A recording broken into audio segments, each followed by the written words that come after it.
The film begins with a boy named Juju, who lives in a small village.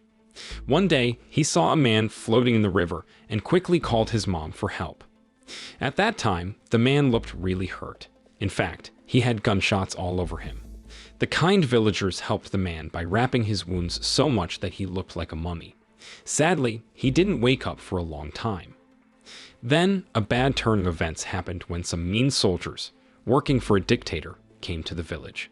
They were heartless and wanted to hurt everyone, even women and kids. In this scary moment, an old man prayed to a statue of God, hoping for a miracle to save their village. And soon after, the mummy-like man, still wrapped in bandages, suddenly woke up and protected the village from those soldiers. In that moment, everyone was so grateful. Then, they started calling him Messiah, thinking he was a hero sent by God. But there was a twist. Messiah couldn't remember anything about his past. Juju, who first found Messiah, made a promise. He said that when he grows up, he'll find out who Messiah really is. Little did Juju know, Messiah had a deep and mysterious past. Fast forward 30 years. In a busy train station, there's a buzz with people coming and going. In this crowd, some women were acting weird. One of them, Helena, did something to the traffic signs. Because of this, Alia, a young girl and the daughter of a wealthy man named Kali, had a car accident. So, she had to hop on a train.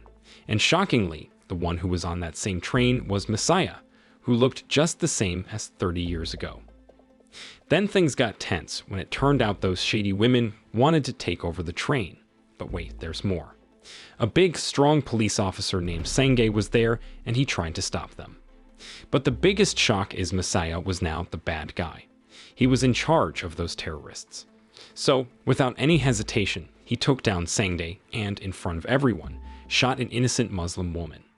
Not long after, the news spread like wildfire, and soon enough, the police were on their way to handle the situation. Let's rewind a bit. There's this lady cop, Narmada. She's in charge of dealing with the train hijack mess. At that time, Messiah, the guy behind the hijacking, wanted to chat with the agriculture minister. There he asked the minister about the number 10,281. However, hearing that the minister was clueless. But to Messiah, that number meant something big cause it was the count of poor farmers who faced really bad times because of some unfair rules and bank loans from a nasty dictator. Messiah then threw a big number out there. He said he wanted $40,000 if the people wanted to see the passengers alive. He was really pushy, saying he'd harm the passengers if they didn't hurry up. However, getting that kind of money quickly isn't easy. But here's the twist. Kali, who is really rich and also Alia's dad, paid up fast when he found out his daughter was in danger. On the other hand, Alia, being brave, confronted Messiah, calling him mean. Then Messiah fired back, saying the real meanies were the government, banks, and rich folks like Alia's dad. They didn't care about regular people at all. He even shared a sad story about his friend named Kalki, who got hurt because of these big shots. So, Kalki is a farmer's daughter, and life wasn't easy for them. The bank guys, who should have been helpful, were just plain nasty because of the high interest loans her dad took. With all the humiliation and stress, her dad couldn't take it anymore and chose to die. And the worst part, the mean bank officers didn't even let them bury her dad in peace. Kalki, in her anger and grief, ended up attacking and killing those officers. That incident haunted her. Now back to Messiah and that huge $40,000 he asked for. Turns out he wasn't keeping it for himself. He gave it all to the farmers in India to free them from their heavy debts, and he didn't keep a single penny for himself. At that time, Messiah wanted a cheer from everyone for this, but the room was silent. And turns out that Muslim woman he shot was part of his crew. The atmosphere got super tense after this revelation. Then, before leaving, Messiah had a special message for Alia to give to her rich dad, Kili. And suddenly, all the passengers, seeing all this, helped Messiah and his crew escape. Then, after everything that happened, Narmada got called by Kali. Now this Kali guy is super rich and has a ton of power. He's got friends in high places like the police and government, and he's not afraid to play dirty. He told Narmada to lock up those female terrorists. But here's the funny thing was those ladies were already used to prison. It was like a second home to them. On the other hand, Aaliyah got back safely, and she had a message for Kali. Turns out, the real brain behind the train drama was a guy named Vikram Rathore, and there it looked like Kali knew who he was. A bit later, something interesting happened at the prison where those female troublemakers were kept. They were having an award thing for the head warden who had turned the prison around. Instead of just locking people up, they were now helping out local folks who needed it. So, the head warden's name was Azad, and he was the leader of those female terrorists. Now it made sense how they could come and go from prison so easily. It's a bit like that fictional place, Wakanda, where prisoners get treated super well, almost like they're in a fancy hotel. Turns out, being in charge of a prison ran in Azad's family. His mom, Kaviriyama, used to run the place before him. And just to clear things up, Azad and that guy Vikram Rathore aren't the same person as Messiah. That's why Messiah hasn't aged in 30 years, because he's a totally different dude. Azad, who had been solo for a good while, was getting some strong hints from his mom to get married. So he got set up with a lady who had a kid. But before anything else, this kid, named Suji, wanted to make sure Azad was the right guy for her mom. Suji even pulled a prank on Azad, getting him to come to her school because she got bad grades. That's when Azad met her mom, Narmada, for the first time. In that moment, sparks flew between them, and they decided to get engaged. Meanwhile, Azad and his crew were up to their usual mischief. The health minister was busy making big promises about improving hospitals for his election campaign. He said he'll make everything better. He even said to shoot him if people don't believe him.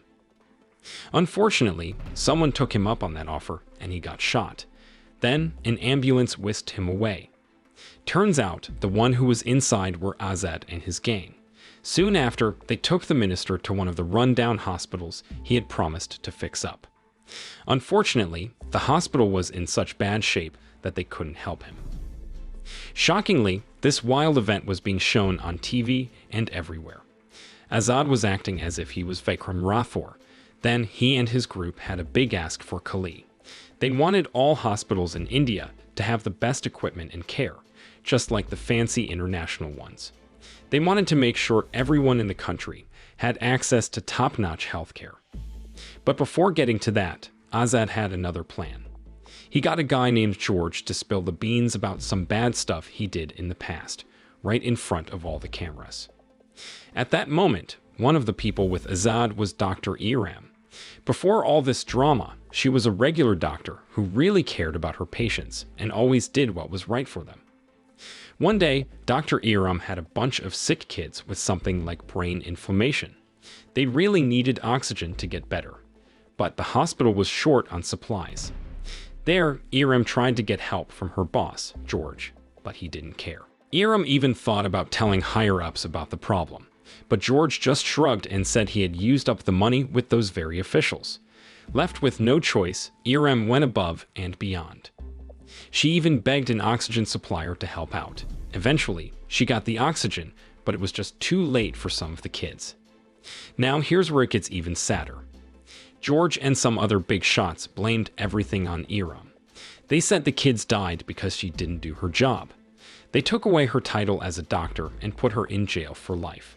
They painted her as the bad guy, even though she did everything she could to help. It's heartbreaking. Now, with cameras everywhere, George spilled the beans about what he did.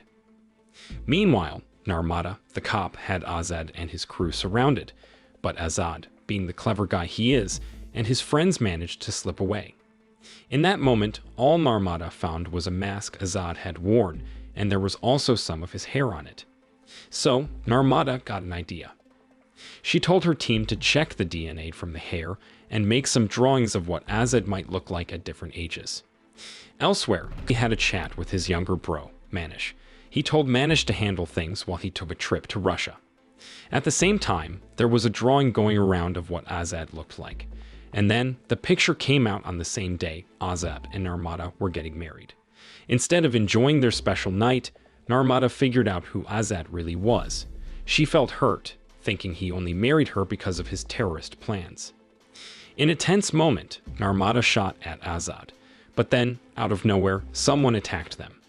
Azad, being the hero, protected Narmada. Surprise, surprise, the attacker was Manish, and sadly, Azad's friends couldn't help in time.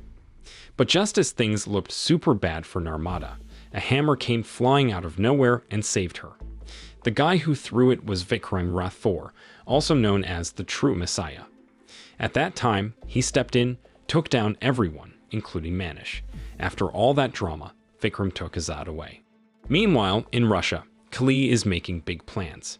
He's telling investors about his idea to pretty much take over India. He thinks that by controlling the elections in India, he can make things go his way. But then, Kali gets some really bad news. His little brother is gone, and he's burning for revenge. Back in India, Narmada is back on the job, and she's got her sights on capturing Azad. She thinks the best way to do that is by getting close to his team, so she goes undercover as a prisoner. And that's when we get the big reveal about Vikram and Azad. At that time, Vikram was a Marine living a happy life with his wife Aishwarya. One day during a festival, he got called back into action. Some rebels had taken Indian citizens hostage, and Vikram's team was on it. They should have been able to handle it easily, but their weapons messed up. Luckily, one of Vikram's friends managed to grab a weapon from the bad guys and save the day, but he sacrificed himself in the process. Vikram was hailed a hero and even got a medal. When he was speaking about the rescue, he mentioned the weapon failure. This put the spotlight on the weapon supplier, and it was Kali. That was the first time Vikram and Kali crossed paths. Because of Vikram's story, Kali got in big trouble for supplying bad weapons and had to stop his weapon business. Needless to say, he wasn't happy with Vikram. The next night, Vikram was chilling at home with his wife when Kali and his gang showed up. They were there for payback. They roughed up Vikram, dragged him onto a plane, shot him, and dumped him out. They thought Vikram was a gunner, but a kid named Juju found him and saved him. Back home, a corrupt cop, working for Kali, tried bribing Aishwarya to keep quiet. But she wasn't having any of it. She took down the cop right then and there. Because of this, she ended up in court and got sentenced to death. Kali, being the meanie he is, mocked her about it, but just when she was about to be executed, they found out she was pregnant. Fortunately, Indian laws saved her for a bit, at least until her baby turned 5. Then she had a baby boy and named him Azad. For 5 years, little Azad lived in prison with his mom. When it was time for Aishwarya's execution, she told Azad to always stand up for what's right, just like his dad, Vikram. After that, Azad was looked after by the head warden, Kaviriyama, who treated him like her own son. Hearing this whole story, Narmada couldn't help but cry. Meanwhile, now Azad was in a tight spot, but Vikram comes to the rescue with a little help from Sangay. Turns out Sangay is actually Juju, the kid who saved Vikram earlier in the story. He kept his promise to the man who once saved his village. Juju tried to gather all of Vikram's old crew, but there was a twist. Vikram had lost his memory and didn't even recognize Azad, his own son. Imagine how emotional that was for Azad, seeing his real dad but not being recognized. Meanwhile, Narmada's situation got dicey. One of her workers, Irani, was actually working for the bad guy Kali. At that time, Irani ratted them out, and they tried to snatch Shuji, taking him as a hostage. Then, Azad noticed this and wanted to help. As things got intense, Narmada was in danger, but Azad's team came through. Vikram also stepped in, saving Suji, who then thought Vikram was his dad. On the other hand, Azad got back into action, showed Irani who's boss, and made it clear he ran the prison. At that time, Narmada was okay, but one of Azad's pals took a bullet for her. She decided to join Azad for the next big plan they had. Jump ahead a few days, and it's election time. At that time, Azad had this wild idea to mess with the election results. His dad pitched in, and they almost pulled it off. But then Kali sent his top guys, Murid and Sanjay, after Vikram. There, they cornered Vikram, trying to ruin Azad's plan. But despite that hiccup, Azad still got on TV. He told everyone who he really was and made a few demands. He wanted a polluting factory shut down and told everyone to vote with their heart, not their wallet. He hoped that by doing so, no one would have to go through what his crew went through again. Soon after, Kali barged in where Azad was, holding Vikram hostage. At that moment, Azad was stuck, and it looked like Vikram was done for. But then, Kali's lousy gun jammed. That sound jogged Vikram's memory about some old trauma. Not long after, Vikram remembered everything and teamed up with Azad. Then, they kicked butt, taking out most of Kali's crew. Things got dicey when Murin showed up, but teamwork made the dream work, and they took him down too. Only Kali was left. Azad took him to the same spot where his mom, Ishwarya, was executed. It was payback time.